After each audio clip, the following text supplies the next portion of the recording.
बोलो ग्यारस माता की जय।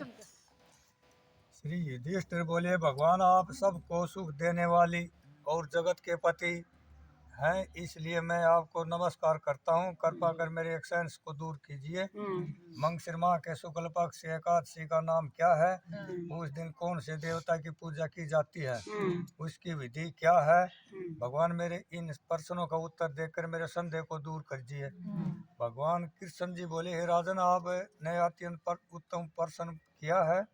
आप ध्यान पूर्वक सुनिए। मंगशिर माह के शुक्ल पक्ष एकादशी का नाम मोक्षदा है के नाम से प्रसिद्ध है। इस दिन श्री दामोदर भगवान की पूजा धूप दीप निवेद आदि से भक्ति पूर्वक करनी चाहिए। अब मैं एक पुराणों की कथा कहता हूँ। इस एकादशी के व्रत के प्रभाव से नरक में गए हुए माता पिता पुत्र आदि को स्वर्ग की प्राप्ति होती है। आप ध्यान पूर्वक सुनिए। प्राचीन गोकुल नगर में एक वैशामख नाम का एक राजा राज्य करता था। इसके राज्य में चारों वेदों के ज्ञाता ब्राह्मण रहते थे। रात्रि को एक दिन संपन्न में राजा ने अपने पिता को नरक में से पड़े देखा।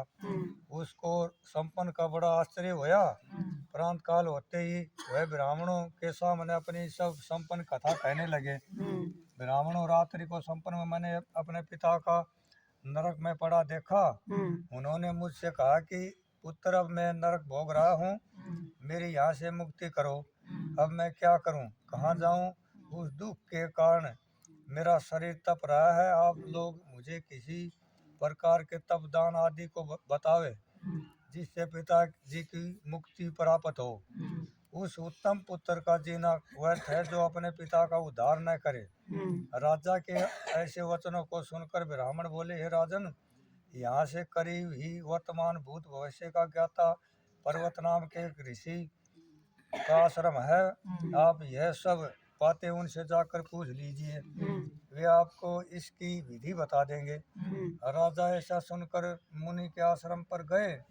उस समय चारों वेदों के ज्ञाता पर्वत मुनि दूसरे ब्राह्मण के समान बैठे थे। राजा ने जाकर उनको साष्टांग प्रणाम किया। पर्वत मुनि ने उसके सांगोपांग कुशल क्षेम पूछी। तब राजा बोले, ये देव ऋषि, आपकी कृपा से मेरे राज्य में सब कुशल हैं, परंतु मेरे मन में अशांति रहती है, उसका क्या कुछ उपाय बताइए। ऐसा सुनकर पर्वत मुनि ने एक मुहूर्त के लिए नेत्र बंद कर लिए और बहुत भविष्य को विचारने लगे। फिर बोले, हे राजन, मैंने योग बल के द्वारा तुम्हारे पिता के समस्त उपक्रम का ज्ञान प्राप्त कर लिया है। उन्होंने पूर्व जन्म में कामातुर होकर सोच के कहने पर एक स्त्री को शर्तु दान मांगने पर भी नहीं दिया। उसी पाप कर्म के फल से तुम्हारे पिता को नरक में जाना पड़ा है। तब राजा बोला, ये भगवान, मेरे पिताजी के उद्धार हेतु आप कोई उपाय बताइए। तब पर्वत मुनि बोले, हे राजन, मंगशिर माह के शुक्ल पक्ष में जो एकादशी होती है उस एकादशी को आप उपवास करें और पुण्य को अपने पिता को संकल्प छोड़ दे। उस एकादशी के पुण्य के प्रभाव से अवश्य ही आपके पिता की मुक्ति होगी। मुनि के वचनों को सुनकर राजा अपने महल में आया और कुटुंब सहित मोक्षदा एकादशी का उपवास किया। उस उपवास के पुण्य के राजा ने अपने पिता को संकल्प छोड़ दिया। उस पुण्य के प्रभाव से राजा के पिता को मुक्ति मिली और स्वर्ग में जाते हुए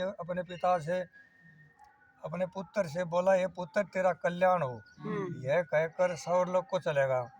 मंगशिर माह के शुक्ल पक्ष मोक्षदा एकादशी का जो व्रत करते हैं उनके समस्त पाप नष्ट हो जाते हैं और अंत में स्वर्गलोक को जाते हैं। इस व्रत से बढ़कर मोक्ष देने वाला दूसरा कोई भी व्रत नहीं है। इस कथा को और सुनने पढ़ने से वाजपेयी का फल मिलता है। बोलो ग्यारस माता की जय।